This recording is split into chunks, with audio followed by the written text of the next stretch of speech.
سڵاو هێوارێن هێژە هون چاوان هون باشن ئەس هێوی دەکەم کە هون باش ببن بەڵێ ئەس ئیرۆژ بۆ بانگەوازیەک هاتم لە پێشبەرێ وە ئەو بانگەوازی لەسەر چییە لەسەر کامپانیەک نوویە ئەرێ هێوارێن هێژە من ji بۆ ئایەکێ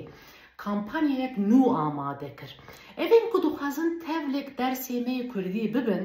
dikarin ji bo xwe dersê bistînin yek jî diyariyek hevalê xwe re bikin berê yek belaş e yani bê pere ye yek jî bi peretî ye hevalên hêja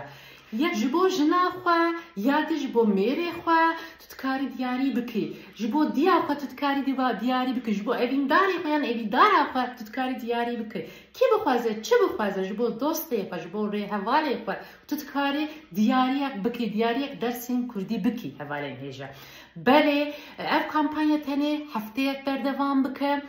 min malpera xwe jî nivîsand li vir pê li vî malperê jî bikin dersên xwe bistinin yan jî peyam ji min re biavêjin em dikarin di nav têkilî de bibin ez ji bo we kampanyayek wisa amade dikim hûn jî werin baş be li xwe baş biderin bay bay